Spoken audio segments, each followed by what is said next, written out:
तो बच्चों, पिछले लेक्चर में हम लोगों ने गॉस लॉ क्या होता है ये सीखा था। अब सीखना है कि भाई गॉस लॉ का एप्लीकेशन कैसे करें। तो अब आज एप्लीकेशंस ऑफ गॉस लॉज पे ही काम होना है। गॉस लॉ के एप्लीकेशन के लिए सबसे पहले हमें एक गॉसियन सरफेस की जरूरत पड़ेगी। तो फिर सवाल ये उठेगा कि ये होती क्या चीज है गॉसियन सरफेस। तो पहले इसे समझ लेते हैं।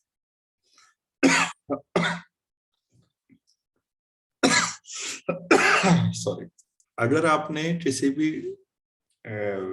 एप्लीकेशन में एक सुटेबल तरीके से गॉसियन सरफेस चूज कर ली तो फिर आपके लिए चीजें बहुत आसान हो जाएंगी। तो आप कह रहे हैं कि कभी भी पहले गॉस लॉ पे हम बात दोबारा कर लेते हैं कि कोई भी मान लेते हैं ये हम 3 डायमेंशनल मान लेते हैं कोई स्ट्रक्चर है और इसके अंदर मान लेते हैं क्यू चार्ज। तो इसकी सरफेस से जो बाहर निकलने वाला टोटल फ्लक्स होगा 5 क्यू अपॉन एप्सिलॉन नॉट। ये कहा था क्रॉस साहब ने, बस इतना सा है। और इससे पहले हमने ये भी पढ़ा था कि फाइव को हम ऐसे लिख सकते हैं integration of E dot D S surface vector के तौर पर पूरी सरफेस पर। तो फिर इन दोनों को भी बराबर कर दिया हमने।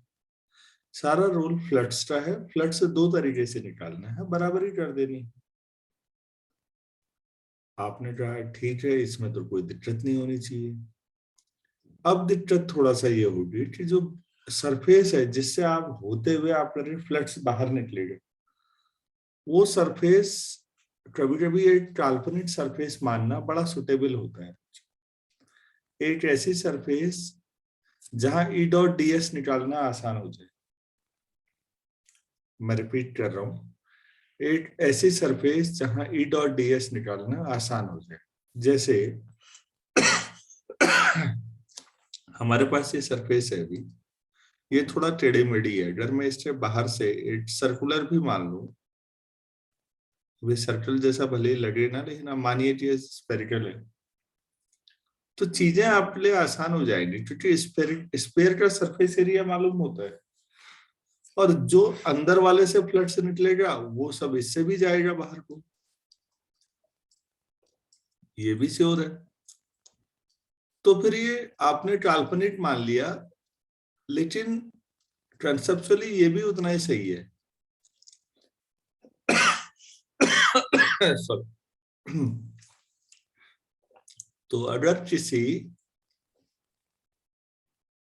एक्चुअल सरफेस से आप सरफेस इंटीग्रेशन ई डॉट डी एस में दिक्कत आ रही है, तो उससे थोड़ा सा बाहर या थोड़ा सा अंदर एक ऐसी सरफेस मान लीजिए, कोई दिक्कत नहीं है। क्योंकि जो भी चार्ज बाहर को फ्लक्स जा रहा होगा वो अंदर वाली सरफेस से जितना होते हुए निकलेगा उतना ही बाहर वाली सरफेस से भी निकलेगा।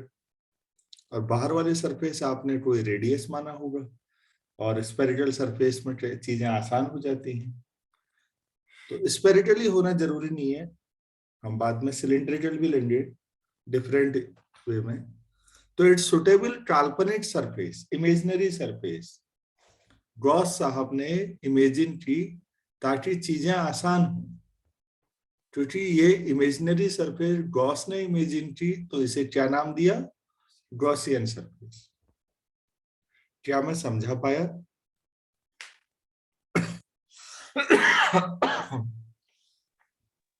कार्तिकेय क्लियर है गॉसियन सरफेस क्या होता है? Yes sir. अच्छा, गॉसियन सरफेस किसी भी चार्ज डिस्ट्रीब्यूशन के लिए आप कर सकते हैं।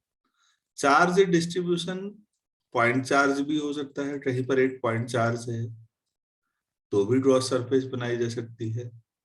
लाइन चार्ज भी हो सकता है बच्चों। लाइन चार्ज का मतलब कोई वायर है और उसमें चार्ज है, तो वो एक लाइन पर डिस्ट्रीब्यूटेड है, तो इस हिसाब से तो सरफेस चार्ज भी हो सकता है।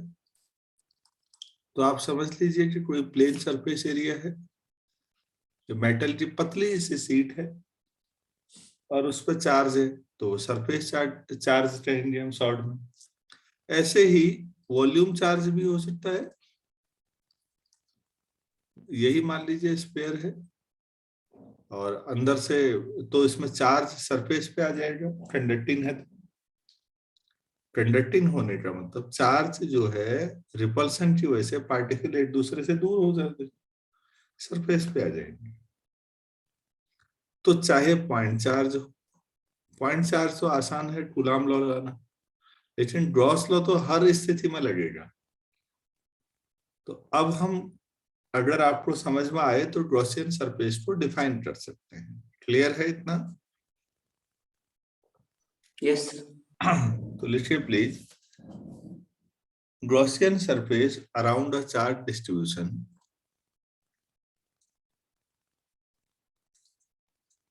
Gaussian surface around the charge distribution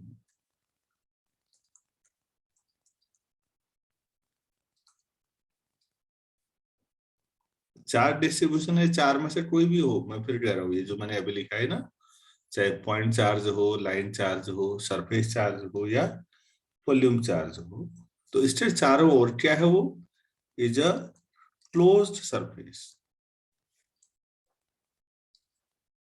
चारों तरफ से एक ऐसी सरफेस माननी है और जिससे चीजें ई डॉट डी एस आसान हो जाए। तो हम कैसे लेंगे, such that the electric field intensity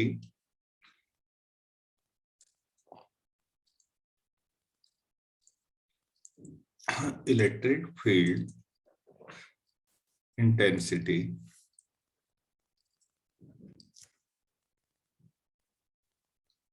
at all the points, at all the points, counter points on the surface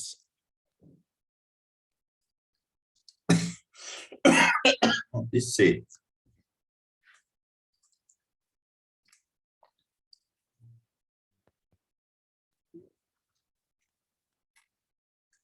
तो हम इस तरह की सिमेट्रिकल सरफेस मान लेंगे कि चीजें जिससे आसान हो जाएं, बस सीधी बात इतनी है। ये काल्पनिक है, ऐसी एक्चुअल में कोई सरफेस नहीं होती। अच्छा, अब हम इसके एप्लीकेशन पे आए तो ज्यादा अच्छा समझ पाएंगे। सबसे पहले गॉस लॉ की मदद से हम कूलाम्स लॉ का डेरिवेशन करेंगे। तो हेडिंग डालेंगे deduction of coulombs law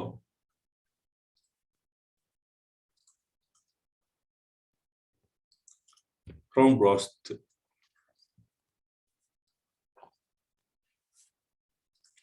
Gauss law या गॉस थ्योरम, जो भी कहना चाहिए।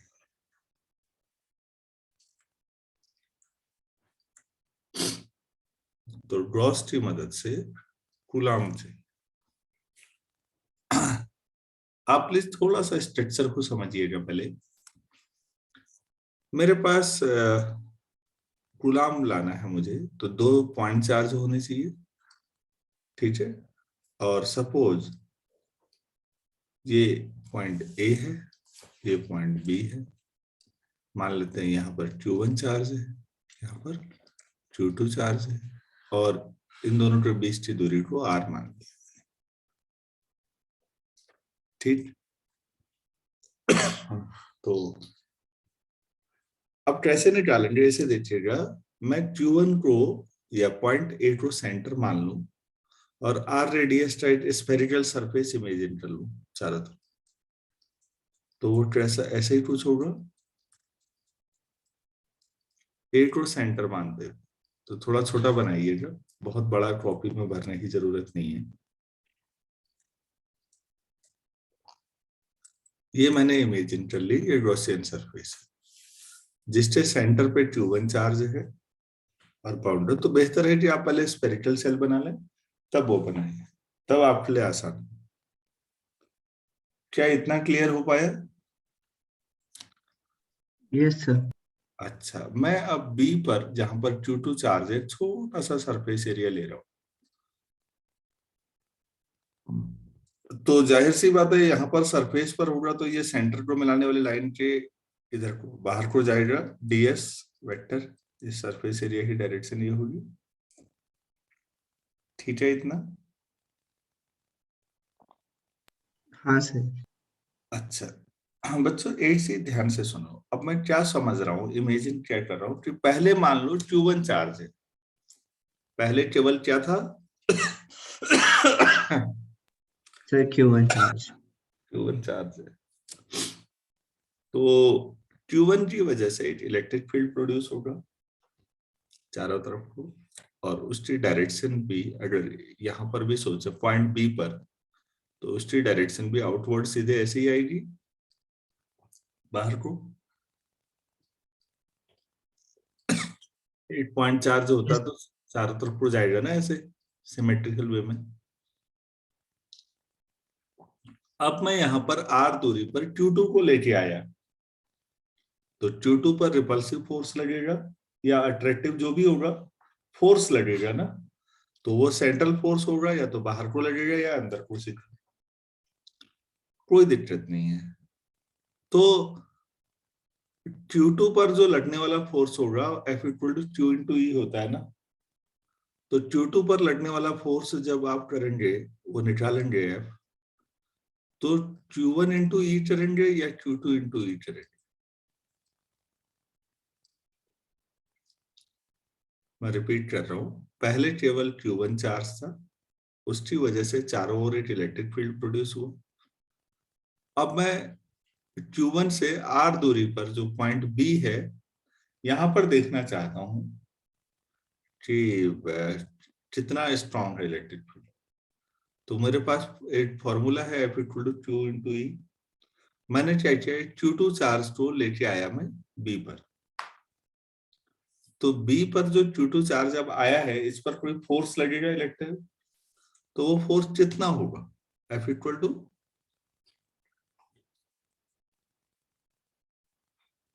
Sir Q1 Q2 upon R। Q1 Q2 upon R square. भाई, फिर कूलाम लॉ डिराइव कहाँ हुआ गॉस लॉ से? हाँ तो सीधे समझ गया। कूलाम लॉ ही लगा दिया आपने। सर Q इंटू ई, ठीक है सर। Q1 इंटू ई या Q2 इंटू ई, मैं ये पूछ रहा था बस। सर Q1 इंटू ई। हाँ भाई, Q1 की वजह से इलेक्ट्रिक फील्ड प्रोड्यूस हुआ है ना, यस सर। हाँ तो जितना इलेक्ट्रिक फील्ड होगा वो Q1 इंटू ई बताएगा।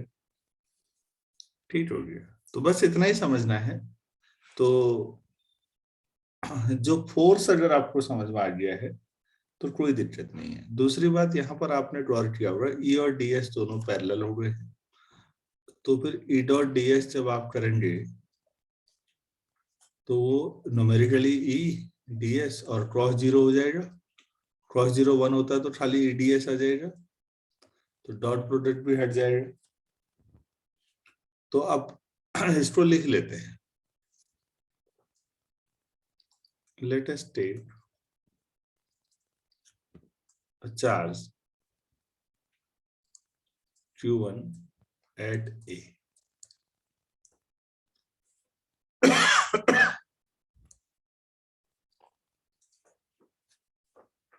Obviously,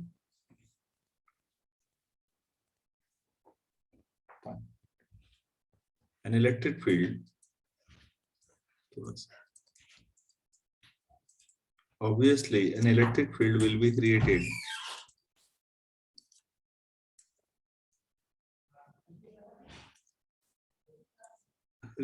around it. ठीक हो गया। अब हमें क्या करना है, we have to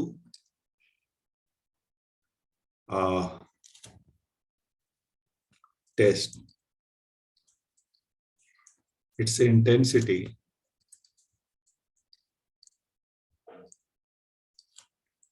at B, और B कैसा है, such that AB equal to R।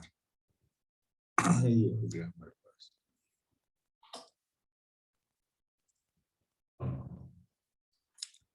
ठीक है। हमें ये देखना है आर दूरी पर बी है। तो मेन काम था गॉसियन सरफेस इमेजिन करना। Let us imagine Gaussian surface. Gaussian square हो जाएगा यहाँ पर ये सरफेस विद सेंटर एट ए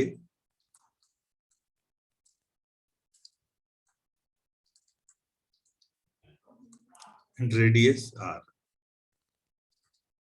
तो इससे दूसरा चार्ज जो Q2 है वो सरफेस पे आ गया। क्लियर है? Yes sir. हाँ, इस बार हमें देखिए जो डेरिवेशन है, हेडिंग लिखा है उसके अनुसार ग्रॉस लॉ लगाना हमारे लिए यूजफुल रहेगा। तो force on Q2 due to Q1 equal to जो फोर्स है वो आपने अभी बताया कितना होगा, Q2 इंटू Q1 इंटू ई। E। ये हो जाएगा। और एक चीज और आप गौर कर रहे होंगे obviously, E vector is parallel to DS।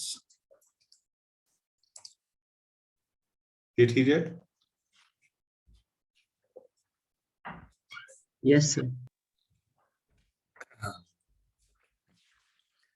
जो वेक्टर E है वो DS से पैरेलल है। सो E डॉट DS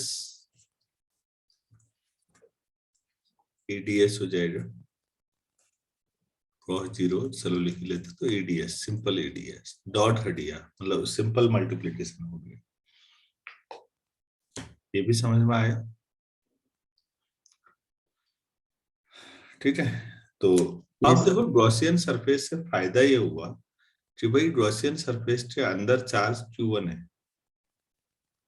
कितना चार्ज है अंदर? Q1।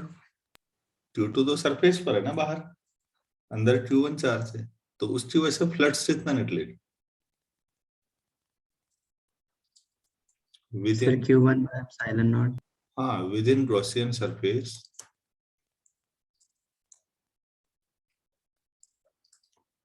there is Q1 charge.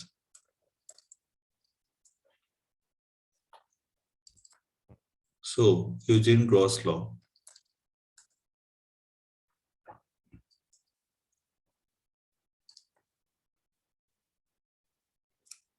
integration E dot ds, closed integration over the surface S equal to Q1 upon epsilon. तो E dot ds तो EDS हो चुका है। तो EDS सिंपल क्लोज में equal to Q1 upon epsilon not. अब देखो भाई, एक बात बताइए आप मुझे, अगर यहाँ पर Q1 चार्ज है तो इससे R दूरी पर इलेक्ट्रिक फील्ड जितना होगा, आप कह रहे हैं E होगा, तो इलेक्ट्रिक फील्ड इतना ही R दूरी पर यहाँ पर भी होगा या नहीं? यहाँ पर भी होगा या नहीं? R दूरी पर ही सब तरफ बराबर होगा। हाँ सर। किसी चार्ज से R दूरी पर जितना इलेक्ट्रिक फील्ड होता है वो किसी भी डायरेक्शन में लो बराबर होता है ना। तो इसका यस सर। मतलब है मैग्नीट्यूड में जो इलेक्ट्रिक फील्ड होगा वो पूरी बाउंड्री पर हर जगह सेम होगा। R दूरी का ही स्क्वायर बना है। तो फिर E मैग्नीट्यूड है ये, तो E कांस्टेंट होगा या नहीं मैग्नीट्यूड के सेंस में? हाँ सर। तो फिर E अगर कांस्टेंट है तो इंटीग्रेशन साइन के अंदर क्या कर रहा है, E बाहर आ जाएगा। क्लियर है? तो हम इस बात को लिख लेते हैं, लिखिएगा, since E is constant in magnitude, since E is constant in magnitude at each point of Gaussian surface,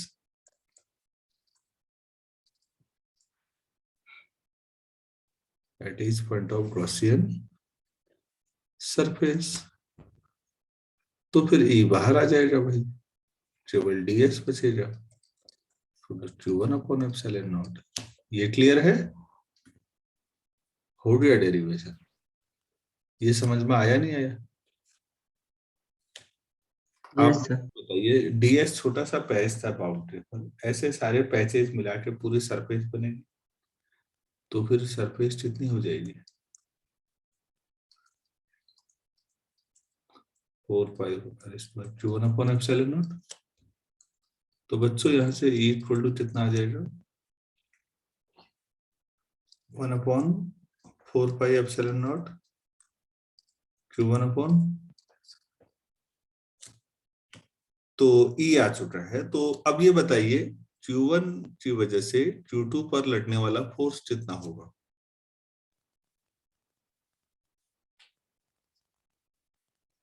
sir Q2 into.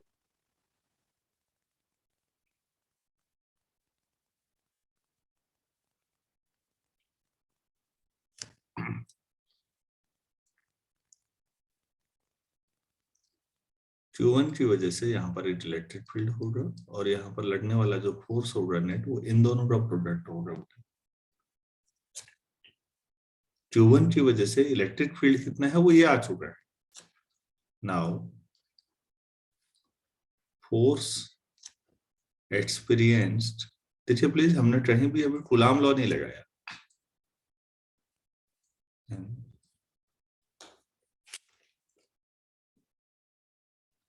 Force experienced by Q2 due to the field created by Q1 will be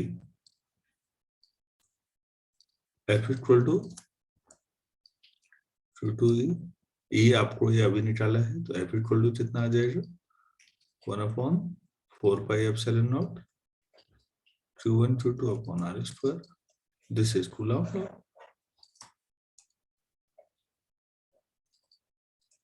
this is Coulomb's law. बस हो गया derivation. तो Coulomb law derive हो गया है Gauss law की मदद से, और मेरे ख्याल से समझ में आया होगा, तो बहुत आसान है। एक काल्पनिक गॉसियन सरफेस मानने से कितना फायदा होगा? क्योंकि आपने फ्लक्स निकालना आपके लिए आसान हो गया, ई डॉट डी एस सॉल्व करना आसान हो गया।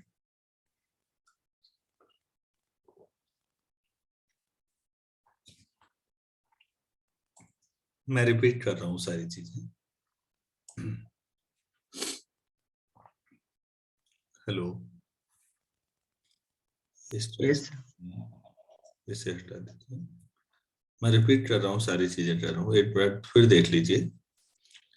हमें गॉस लॉ लगाना था और कूलॉम लॉ डिराइव करना था। तो Q1 और Q2 दो चार्ज हैं r दूरी पर, किसी को भी एक को सेंटर पे मान लेते हैं, एक को बाउंड्री पर, और एक स्पेयर ड्रॉ कर देते हैं, काल्पनिक स्पेयर, जिसको हम गॉसियन स्पेयर कहेंगे। तो अब आप जब ये ले लेंगे,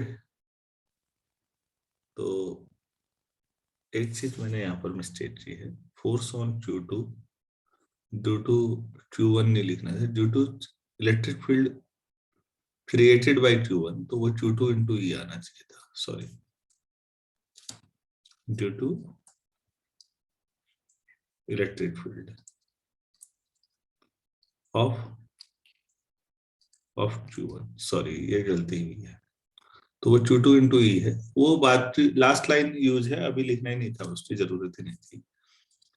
तो मैंने ये Q2, अब आपके पास एक छोटा सा सरफेस एरिया मान के पैच समझ लीजिए, मान लीजिए Q2 उस पर है, वहां पर है,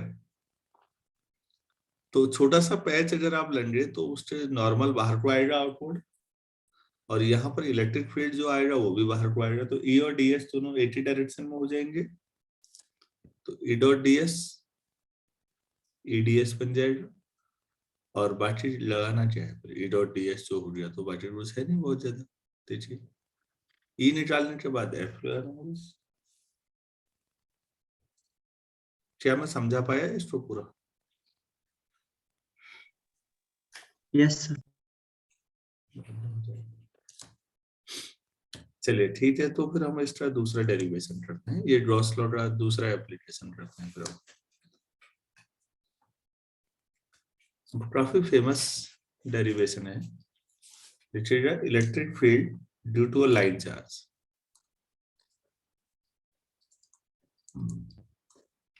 इलेक्ट्रिक फील्ड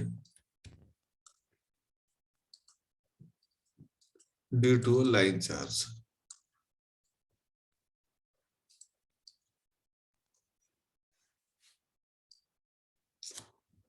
तो बच्चों मेरे पास ऐसा है, जरा सा देख लीजिएगा मैं कैसे बना रहा हूं।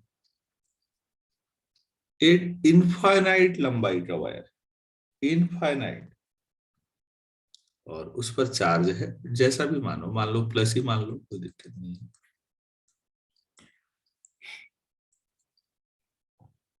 ठीक है, तो हमें ये पूछा गया है इसकी वजह से इससे आर दूरी पर एक पॉइंट है यहाँ पर पी, और ये आर दूरी पर है, तो यहाँ पर इलेक्ट्रिक फील्ड कितना होगा। ये आर इधर भी हो सकता था, इतना यहाँ भी मान सकते हो, एक ही बात है। क्योंकि इनफाइनाइट लंबाई का है तो पॉइंट आप वायर से थे आर दूरी पर मानिए, परपेंडिकुलर डिस्टेंस लेके कहीं पर भी क्या फर्क पड़ना। तो फिर अब कैसे हम निकालें, ग्रॉस लॉ कितना आसान हो जाता है देखिएगा। मैं काल्पनिक गॉसियन सरफेस मान रहा हूँ।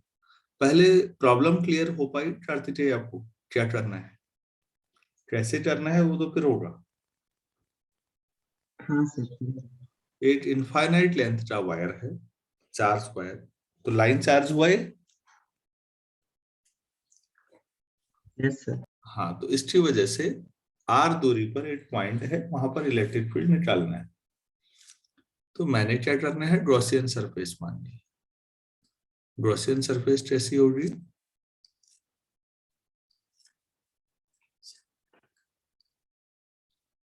ऐसे मान लेते हैं, ये आर दूरी पर है, चारों तरफ 3D पिक्चर सोचिएगा।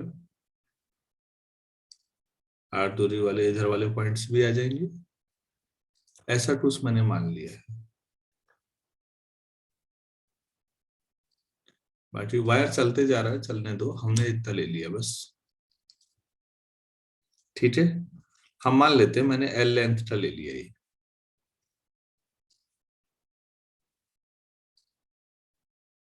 तो अब जो आपका पॉइंट पी है वो सरफेस पर हो गया। इस पॉइंट पी को कंटेन करते हुए छोटा सा पैच ले लूं सरफेस पर, तो इसका नॉर्मल बाहर को आएगा ds, और इस पॉइंट पी पर ये अंदर से चार्ज की वजह से इलेक्ट्रिक फील्ड भी सीधे बाहर को आएगा, ई भी। ये तो क्लियर है। Yes sir. अब हो गया, फिर कुछ नहीं है। तो जो आपने माना है ये आप चाहें तो ऐसे लिख दे कि भाई ये क्या है, गॉसियन सरफेस है, ये जो इस माना है। ठीक है, डायग्राम इतना ही है।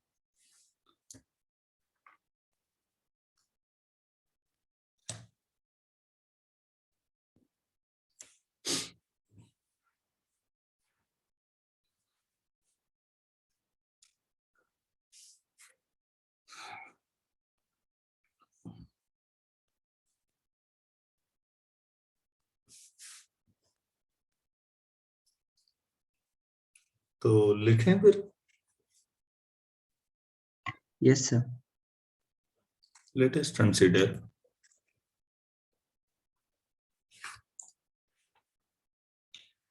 an infinite wire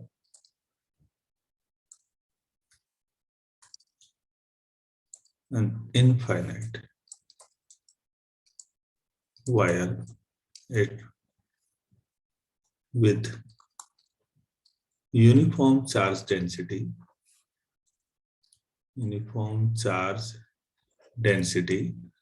और चार्ज डेंसिटी कुछ तो लेनी है, मान लो लैम्डा से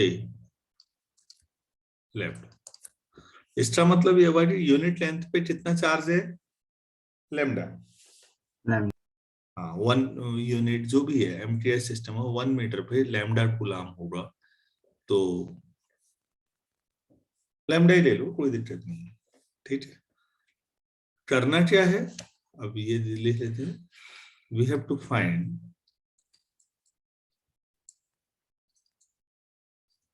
इलेक्ट्रिक फील्ड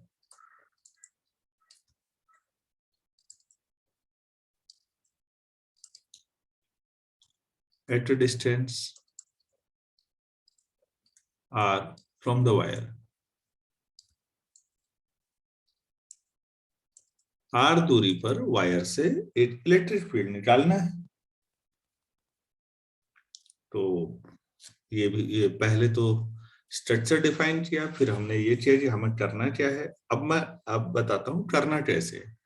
तो r दूरी पर r रेडियस का अगर मैं एक गॉसियन सिलेंडर, इस बार सिमेट्री ऐसी होगी, r दूरी पर जितने भी पॉइंट आएंगे इस बाउंड्री पर उन सब में बराबर बराबर होगा ना इलेक्ट्रिक फील्ड। अभी स्फेरिकल लेता तो कम ज्यादा दूरियां हो जाती, सोचो वो पॉइंट पे थी, पॉइंट में सिमेट्री ऐसे होती, लाइन में सिमेट्री, ये ठीक है। क्या मैं समझा पा रहा हूं? हाँ सर। अच्छा, तो लेट अस इमेजिन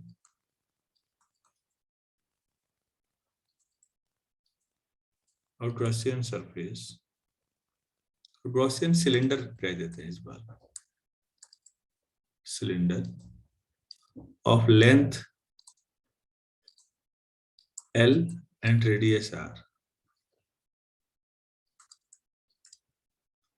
अगर L लेंथ का सिलेंडर है तो देखो यूनिट लेंथ पे वायर में Q चार्ज, लैम्डा चार्ज था सॉरी यहाँ, ठीक है ना। तो हाँ L पे में कितना चार्ज होगा अंदर, क्योंकि वायर सर, में एल कितना टाइम। हिस्सा आया गॉसियन सरफेस के अंदर, L लेंथ, यूनिट लेंथ में है लैम्डा चार्ज, तो L लेंथ में कितना चार्ज होगा, L इंटू लैम्डा। ये टोटल चार्ज है गॉसियन सरफेस के अंदर, तो नई लाइन से, so charge within Gaussian surface, within Gaussian surface, आप इसे Q मान लीजिए, ये लैम्डा इंटू L आ जाएगा। ठीक है, तो यूजिंग गॉस लॉ,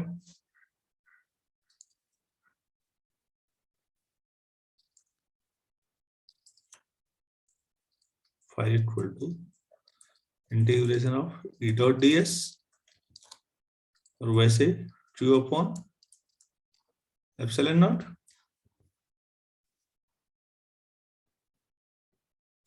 फिर आप देखिए E और ds दोनों ऐसे लिए जाते हैं हमेशा, जो सिंपल EDS क्रॉस जीरो हो जाए, मतलब EDS हो जाए Q अपॉन एप्सिलॉन नॉट। इतना क्लियर है? Yes sir. हो गया फिर यार, इसमें कुछ है ही नहीं, क्योंकि भाई E बाहर आ जाएगा, क्योंकि R दूरी पर क्राउड सरफेस में कोई भी पॉइंट ले लो,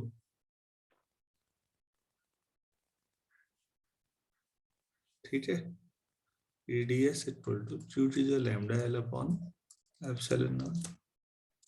तो ये ds कितना हुआ क्राउड सरफेस एरिया, 2 पाई R L,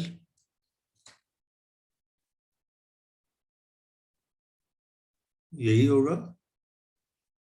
यस। हाँ, आप कहेंगे सर क्राउडी सरफेस क्यों लिया आपने, टोटल सरफेस एरिया क्यों नहीं लिया। अच्छा बच्चों ये देखो, यहाँ पर अगर मैं पैच ले लूं कोई, इधर नीचे की डायरेक्शन में इधर को, तो इलेक्ट्रिक फील्ड तो बाहर को होगा, ds इधर को हो जाएगा, तो E डॉट ds जीरो आ जाएगा या नहीं। ये नीचे वाली सरफेस पे सोचिए, कहीं पर भी पैच लेंगे आप तो ds नीचे को आ जाएगा, और चार्ज वायर पे है तो इलेक्ट्रिक फील्ड बाहर को आएगा। हाँ सर। तो नीचे वाली सरफेस और ऊपर वाली सरफेस पर ई डॉट डी एस 0 हो जाएगा या नहीं? Yes sir. ये भी अपने नोट्स में डाल लीजिएगा। अब मैंने तो रिकॉर्डिंग में डाल दिया तो ठीक है, लेकिन आपकी तो कॉपी में होगा। तो वो 0 हो गया तो केवल क्राउड सरफेस एरिया पर ही आएगा ना ई डॉट डी एस। हाँ सर। तो देखो भाई, इसमें एल से एल कैंसिल हो गया, तो ई इक्वल टू आ गया 1/2 पाई एप्सिलॉन नॉट और लैम्डा अपॉन आर। हम इसको थोड़ा और बेहतर बनाना चाह रहे हैं, तो ऐसे याद करना आसान है। 1/4 पाई एप्सिलॉन नॉट हमेशा ही रखो 2 लैम्डा अपॉन आर।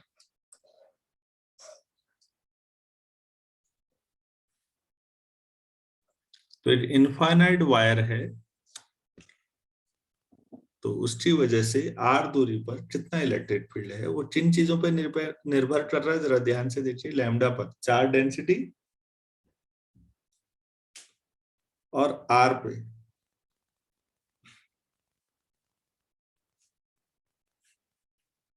और जो आपने गॉसियन सिलेंडर लिया उसकी लंबाई कितनी ली थी? एल ना? और वो यस एल, सर। हाँ वो एल है ही नहीं डेरिवेशन में, तो फाइनल आंसर कितनी लंबाई का ले लो, वो यूनिट लंबाई का ले लो, कुछ और लो, कोई फर्क नहीं पड़ता। तो लेंथ का फर्क नहीं पड़ रहा है गॉसियन सरफेस पे, यहाँ पर इस डेरिवेशन में गौर कीजिए। तो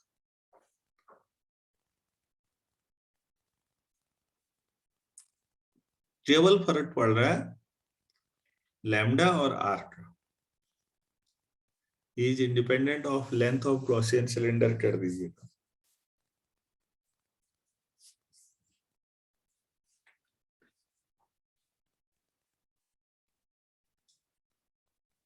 क्या इतना समझा पाया मैं अच्छी तरह? Yes sir. चलिए, हमने गॉसियन सरफेस क्या होती है उसकी वजह से कूलाम लॉ कैसे डिराइव करते हैं, और एक इनफाइनाइट वायर पे गॉस लॉ कैसे लगाते हैं, ये सीख लिया। अभी इतना ही करते हैं, 5:45 पे दोबारा जुड़ेंगे हम। Thank you.